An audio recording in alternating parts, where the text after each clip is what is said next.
हाँ भाई, pre board खराब हो गए ना, मार्क्स कम आए ना, और अब डर लग रहा है कि जैसे प्री बोर्ड गए हैं, अगर वैसे ही बोर्ड एग्जाम चले गए तो वो जो पूरे साल भर बैठकर जो मेहनत करी है वो पूरी मेहनत बर्बाद हो जाएगी ना। वो जो साल के शुरुआत में एक सपना देखा था 95% का, क्या वो सपना आज भी तुम अचीव कर सकते हो? तो चलो, आज मैं तुम्हें वो सारी गलतियां बताने वाला हूं जो कि तुमने अपने प्री बोर्ड एग्जाम्स के अंदर करी, और उन सारी गलतियों के सोल्यूशन भी दूंगा ताकि तुम्हारे बोर्ड एग्जाम अच्छे जा पाए। सो हाय एवरीवन, मेरा नाम है Prashant, mentor of thousands of students. डर लग रहा होगा यार, प्री बोर्ड एग्जाम खराब हो गए हैं, और तुम्हारे मन में सवाल उठ रहा होगा कि इतने कम मार्क्स प्री बोर्ड के अंदर आखिर तुम्हारे आए कहां से? देखो, पहली चीज, डरने की बात नहीं है, घबराने की बात नहीं है, क्योंकि तुम अकेले नहीं हो। तुम्हारे जैसे लाखों बच्चे हैं जिनके प्री बोर्ड एग्जाम के अंदर मार्क्स कम आए हैं, और उनमें से एक मैं भी था। अपने जमाने में जब मैंने 10th 12th दिए थे ना, मेरे प्री बोर्ड हुए थे, उसमें मेरे भी 50-60% आए थे, बोर्ड के अंदर बहुत अच्छे आए थे। तो आखिर ऐसा हुआ क्यों? ऐसा इसलिए होता है ना, क्योंकि पहली चीज तो ना, प्री बोर्ड के अंदर जो तुम्हारे स्कूल वाले टीचर होते हैं ना, वो कॉपी चेकिंग थोड़ी सी मुश्किल करते हैं, जिस वजह से तुम्हारे मार्क्स कम आते हैं। तो पहली बात तो डरना नहीं है, घबराना तो बिल्कुल भी नहीं है। बट बहुत सारी गलतियां तुमने करी हैं, उन सारी गलतियों के तुम्हें क्या है, मैं सोल्यूशन बताऊंगा। बट उस सोल्यूशन को बताने से पहले एक सिंपल सी ना स्टोरी सुनना। ये स्टोरी तुम्हारी तरह एक स्टूडेंट की है। वो स्टूडेंट के भी प्री बोर्ड के अंदर मार्क्स कम आए, और वो एकदम डिप्रेस हो गया था। उसे लग रहा था कि यार अब तो कुछ नहीं हो सकता, प्री बोर्ड में इतने कम मार्क्स आए हैं, पूरे साल भर मेहनत करी, पूरे साल की मेहनत खराब हो गई, हार्डवर्क खराब हो गया, बोर्ड एग्जाम के अंदर कुछ नहीं हो पाएगा। वो अपने स्कूल से वापस जा रहा था, रास्ते में उसे एक घर बनता हुआ दिखा। उस घर को बना रहा था एक छोटा सा लड़का, जो कि एक लेबर का काम कर रहा था, यानी वो क्या कर रहा था, मजदूरी कर रहा था, एक छोटा सा लड़का। वो लड़का ना, उम्र तो उसकी बहुत छोटी थी, बट उसके पैर में चोट भी लगी हुई थी, उसकी कोई बीमारी थी पैर के अंदर, तो लंगड़ा के चल रहा था, बट फिर भी अपने काम को बेखूबी निभा रहा था। यानी वो मजदूरी भी कर रहा है, पैर में भी लगी हुई है, उसकी फाइनेंशियल कंडीशन भी खराब है, सब कुछ है, बट फिर भी वो हार नहीं मान रहा था, मुस्कुराते हुए अपना काम कर रहा था। जब उस स्टूडेंट ने उस लड़के को देखा ना, तो अचानक से ना उसकी जिंदगी पलट गई। क्यों? क्योंकि उसे उस दिन रियलाइज हुआ कि जिंदगी में प्रॉब्लम ना सबके है। किसके नहीं है प्रॉब्लम, बताओ? तुम्हें ऐसा लग रहा है कि तुम्हारे प्री बोर्ड में मार्क्स कम आ गए, ये हो गया, वो हो गया, वो तुम्हारी प्रॉब्लम है, बट ऐसे बहुत स्टूडेंट है ना जिनकी तुमसे भी बड़ी बड़ी प्रॉब्लम है, बट फिर भी वो मेहनत कर रहे हैं। तो पहली चीज ना, ये कहानी मैंने तुम्हें क्यों सुनाई, ताकि तुम एक बात समझ लो, प्री बोर्ड्स डिसाइड नहीं करेंगे बोर्ड में कितने मार्क्स आएंगे। कितने भी मार्क्स तुम्हारे प्री बोर्ड में आ रहे हैं, फर्क नहीं पड़ता। जो तुम्हारे अंदर आग थी ना साल के शुरुआत में, वो जो जुनून था, वो जुनून मुझे तुम्हारे अंदर आज भी चाहिए, वो जुनून खत्म नहीं होना चाहिए। अब दूसरी बात, अब आते हैं इंपॉर्टेंट बात पे। वो जो स्टूडेंट था ना, जैसे उसे समझ आया कि अच्छा यार मेहनत मुझे करनी है, तो उसने क्या करा, उसने एक पेन पेपर लिया और उसने अपनी गलतियां लिखना स्टार्ट करा। यानी उसने ये लिखना स्टार्ट करा कि प्री बोर्ड में आखिर मार्क्स कम क्यों आए, आखिर क्या क्या गलतियां उसने करी, और वही काम तुम्हें करना है। तुम्हारे लिए वो काम मैंने कर दिया है, क्योंकि मैंने बहुत हजारों लाखों बच्चों से बात करता हूं मैं, और सबकी कॉमन मिस्टेक्स होती हैं। प्री बोर्ड के अंदर बेसिकली 4 गलतियां होती हैं जिनकी वजह से तुम्हारे कम मार्क्स थे। जिसके अंदर आपकी पहली गलती क्या है, एग्जाम में कुछ भी आपको याद नहीं रहता। यहां पर लिखा भी हुआ है ना, कितनी बार हुआ है कि तुम एग्जाम के पेपर हॉल में बैठे हो, और जैसे ही तुम एग्जाम हॉल में बैठे चीजें भूलने लग जाते हो, है ना, याद ही नहीं रह पाता। पढ़ा था बट याद नहीं रहा। दूसरी प्रॉब्लम क्या है, दूसरी प्रॉब्लम है लिखना नहीं आता। तुम्हारे टीचर्स ने तुमसे बोला होगा कि तुमने आंसर गलत तरीके से लिखा, इसलिए उन्होंने तुम्हारे नंबर काटे। हुआ है या नहीं हुआ है? बिल्कुल हुआ है। तो तुम्हें आंसर लिखना नहीं आता, इन सबके सोल्यूशन भी बताऊंगा। अगली प्रॉब्लम, टाइम मैनेजमेंट। पेपर आ गए थे पास में, सिलेबस कंप्लीट नहीं हुआ था, टाइम ही मैनेज नहीं हो पा रहा था, सैंपल पेपर ही सॉल्व नहीं कर पाए थे। हुआ था नहीं हुआ था? बिल्कुल हुआ था। अगली चीज, वीक सब्जेक्ट। तुमने नोट किया होगा कुछ ऐसे सब्जेक्ट्स थे जो कि तुम्हारे वीक थे, और प्री बोर्ड के अंदर उसमें तुम्हारे मार्क्स कम रह गए होंगे। नोट करा, कुछ सब्जेक्ट तो तुम्हें बहुत अच्छे से आते थे बट कुछ वीक थे। अब ये जो 4 प्रॉब्लम है ना, इन चारों प्रॉब्लम का तुम्हें सोल्यूशन देने वाला हूं एक एक करके।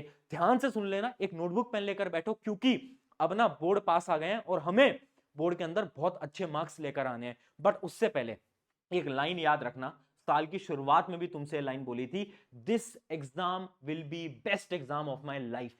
खुद से हर रोज बस तुम्हें इतना बोलना है, और आज कमेंट में तुम लिख भी सकते हो ताकि तुम्हारे दिमाग के अंदर ये इंफॉर्मेशन स्टोर हो जाए। ठीक है, तो पहला क्या है, पहला है आपका याद नहीं रहता। याद क्यों नहीं रहता, किस वजह से? क्योंकि तुमने रिवीजन नहीं करा था। सबसे बड़ी प्रॉब्लम है, बच्चे क्या करते हैं ना, रिवीजन नहीं करते। तुम्हें पहला ही स्टेप फॉलो करना है, मोर रिवीजन, यानी जितने ज्यादा रिवीजन कर सकते हो ना उतना ज्यादा बेहतरीन है। बट एक चीज देखो यार, होता क्या है ना, हम जब स्कूल में होते हैं, ट्यूशन में होते हैं, कोचिंग में होते हैं, तो बहुत प्रकार के दोस्त होते हैं। कोई दोस्त बोलता है कि यार ये वाली किताब कर ले, कोई बोलता है आर एस अग्रवाल कर ले, कोई कहता है आर डी शर्मा कर ले, और उन सबकी बातों में आकर ना हम ना घूमने लग जाते हैं। हम कभी ये करते हैं, वो करते हैं, ये करते हैं, जिसकी वजह से रिवीजन मिस हो जाते हैं। तुमने नोट करा कि तुमने पढ़ाई तो बहुत करी, बट एग्जाम के अंदर तुम्हें याद नहीं रहा। क्यों? क्योंकि तुमने रिवीजन नहीं करा था। तो रिवीजन करना स्टार्ट करो, बहुत ज्यादा इंपॉर्टेंट है। दोस्तों की बातों को छोड़ो, सब्जेक्ट पढ़ो, रिवाइज करो, सब्जेक्ट पढ़ो, रिवाइज करो, बस इतना। अगली चीज क्या है? Question practice. अब नंबर तुम्हारे इसलिए भी कटे क्योंकि तुमने सवाल की प्रैक्टिस नहीं करी थी। तुमने पढ़ा तो सब था, है ना, लेक्चर्स तो सारे देखे थे, बट क्या तुमने क्वेश्चन की प्रैक्टिस करी थी? खुद से सवाल पूछो, नहीं करी थी। तो क्वेश्चन प्रैक्टिस भी बहुत इंपॉर्टेंट होती है, यानी मोर रिवीजन। दोस्तों की तो बिल्कुल नहीं सुननी। दूसरी चीज, जितनी ज्यादा क्वेश्चन प्रैक्टिस करोगे ऑटोमेटिकली तुम्हारी मेमोरी के अंदर उतनी ज्यादा चीजें आती जाएंगी। ठीक है, इससे आपकी प्रॉब्लम सॉल्व हो जाएगी। अगली आपकी प्रॉब्लम क्या है? अगली आपकी प्रॉब्लम है लिखने का तरीका। इसके ऊपर एक डिटेल वीडियो ऑलरेडी बना चुका हूं, देख लेना। बट लिखने का तरीका इंप्रूव कैसे करें भैया? हमें तो यही समझ नहीं आता आंसर सही तरीके से लिखते कैसे हैं। मैंने बोला देख, पहली चीज, आंसर लिखने का तरीका तुम्हें तब आएगा जब तुम आंसर लिखना स्टार्ट करोगे।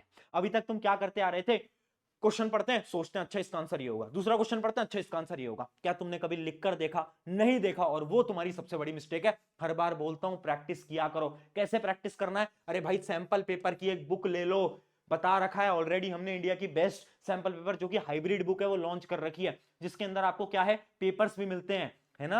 जैसे आपके बोर्ड एग्जाम के पेपर होते हैं वैसे क्वेश्चन पेपर, आंसर शीट, जिसमें आप लिख लिख के प्रैक्टिस कर सकते हो। इस प्रकार की ये बुक होती है। क्या आपने देखी है? ये साइंस की किताब मैंने लिखी है, एसएसटी वाली भी है जो दिगराज सर ने लिखी है, लिंक मैं डिस्क्रिप्शन में दे दूंगा। अगर अभी तक ये बुक नहीं ली है तो ले लेना। क्यों मैं कह रहा हूं? बस मैं इसलिए बोल रहा हूं क्योंकि इसके अंदर सैंपल पेपर के साथ साथ ना आपको आंसर राइटिंग वाली पूरी प्रैक्टिस बुकलेट वगैरह मिल जाती है। उससे क्या होगा? तुम लिखने की प्रैक्टिस करोगे। जितना ज्यादा तुम लिखने की प्रैक्टिस करोगे उतने ज्यादा नंबर आने वाले हैं, ये मैं गारंटी से बता रहा हूं। तो इसकी लिंक वगैरह मैं डिस्क्रिप्शन में देता ही रहता हूं, वो तुम देख लेना। तो ले लेना। अगर लिंक से नहीं लेनी भाई, ऑफलाइन स्टोर जाकर ले लेना, बट ले जरूर लेना। अगली चीज देखो, ये तो पहला हो गया, आंसर राइटिंग के लिए सैंपल पेपर करना पड़ेगा। दूसरी चीज देखो, जब तक तुम्हारे बोर्ड एग्जाम नहीं होते ना, तुम एक ट्रिक को फॉलो कर सकते हो। राइटिंग ट्रिक क्या है? राइटिंग ट्रिक ये बोलती है, हर रोज सोने से पहले मात्र आपको 10 मिनट निकालने हैं, और उस 10 मिनट में आपको क्या करना है? एक ब्लैंक पेपर को लेना है, और इंग्लिश के अंदर आपको ना सारी चीजों को लिखना है जो कि आज तुमने करा। आपको सिर्फ 10-15 लाइन लिखनी है, बट आपको इंग्लिश में लिखना है। उससे क्या होगा? उससे ना आपके थॉट्स को लिखने की जो ताकत होती है ना, वो आपकी इंक्रीज होगी। यानी आपको आंसर तो सारे आते हैं, बट आपको लिखना नहीं आता ना, वही तो मेन प्रॉब्लम है। वो कैसे सही होगी? इस टेक्निक से। जब भी सोने जा रहे हो उससे पहले एक पेपर लेना और सोचो कि यार अच्छा ठीक है यार, आज मेरे साथ ये हुआ, ये हुआ, ये हुआ, पूरा आप ऐसे एक पेज के अंदर लिख दो। इससे क्या होगा? इससे आपकी राइटिंग प्रैक्टिस ऑटोमेटिकली बहुत अच्छी हो जाएगी। ये बहुत इंपॉर्टेंट टेक्निक है, जिसने फॉलो कराया ना बहुत अच्छे मार्क्स लेकर आया। तो आप भी ट्राई करना, एग्जाम बहुत नजदीक है, 10-15 दिन, एक महीना कर लो, काम बन जाएगा। ये हो गया आपकी दूसरी प्रॉब्लम सॉल्व। अगली प्रॉब्लम क्या है कि हमारे साथ प्रॉब्लम है टाइम मैनेजमेंट की। टाइम ही नहीं है, कहां से करें? कभी बोलते हो कि आप भैया लेक्चर देखो, फिर आप बोलते हो सैंपल पेपर, फिर आप बोलते हो क्वेश्चन प्रैक्टिस, फिर आप करते हो ये वो। अरे करे कहां से टाइम टेबल? अरे टाइम टेबल तो बनाना ही नहीं है, करना क्या है? डेली टारगेट्स बनाने हैं। हर बार बोल चुका हूं, तुम्हारे पास एक कॉपी होनी चाहिए। ठीक है, एक कॉपी होनी चाहिए। उस कॉपी के अंदर तुम्हें डेली लिखने हैं। जैसे तुम सुबह उठे हो, तुम्हें लिखना है कि आज मुझे क्या क्या चीजें करनी है। जैसे तुमने लिख लिया कि आज मुझे एक तो साइंस करनी है, ठीक है, एक मुझे मैथ करनी है, एक मुझे एसएसटी करनी है, जो भी आपके सब्जेक्ट्स है आपने वो लिख लिए। अब तुम्हें क्या करना है? रात को सोने से पहले एक बार चेक करो, क्या मैंने साइंस करा? ठीक है, साइंस के ऊपर से टिक लगाओ, या फिर ऐसे काट भी सकते हो। जब हम ऐसे किसी चीज को कट करते हैं ना, तो एक फील आता है अंदर से, एक आग आती है, और वो मोटिवेशन बहुत इंपॉर्टेंट है। तुम देखोगे तुमने मैथ्स करा, साइंस करा, ऐसे तो डेली के टारगेट बनाओ, टाइम टेबल मत बनाओ 9 बजे 10 बजे उठोगे 11 बजे, अरे छोड़ो यार। मैं कह रहा हूं बस टारगेट बनाना स्टार्ट कर दो। ये टारगेट अगर तुमने बनाना स्टार्ट कर दिया ना, काम यहीं पर ही आपका समाप्त हो जाएगा। बट टारगेट को फॉलो करना पड़ेगा। ऐसा नहीं है कि सिर्फ साइंस पढ़ रहे हो, मैथ्स नहीं पढ़ रहे, इंग्लिश नहीं पढ़ रहे, जो टारगेट में लिखा है आपको वो खत्म करना पड़ेगा।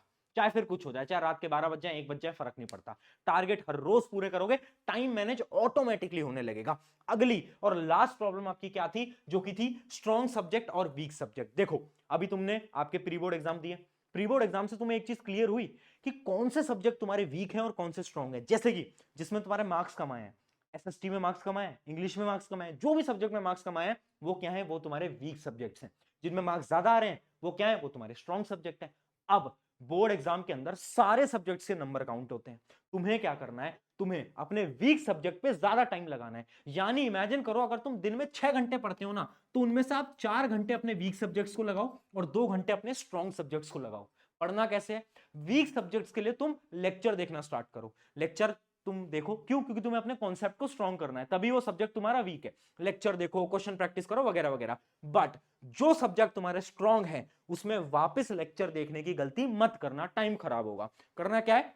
सिर्फ और सिर्फ क्वेश्चन प्रैक्टिस, उतना कर लो, है ना। उठाई शीट, क्वेश्चन प्रैक्टिस करना स्टार्ट करा। क्वेश्चन प्रैक्टिस से ऑटोमेटिकली रिवीजन होता रहता है, ये बात तुम्हें पता ही है।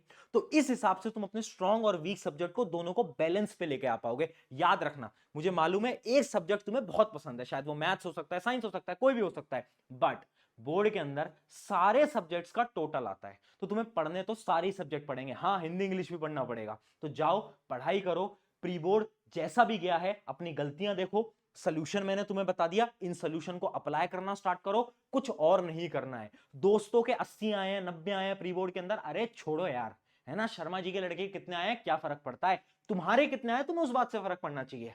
और प्री बोर्ड से कुछ फर्क नहीं पड़ता, मैं बता रहा हूं। मेरे स्कूल के अंदर ऐसे ऐसे मेरे दोस्त थे जिनके प्री बोर्ड में बहुत ज्यादा आए थे, पर बोर्ड के अंदर मेरे उनसे ज्यादा आए थे। क्यों? क्योंकि मैंने उस एक महीने के ड्यूरेशन में इन सारी ट्रिक्स को फॉलो करा। तो वही ट्रिक्स तुम फॉलो करो, मार्क्स लेकर आओ। ऑन दिस नोट, शुक्रिया एवरीवन, मेरा नाम है प्रशांत। जाओ और आग लगा दो, और याद रखना, this exam will be best exam of your life. शुक्रिया।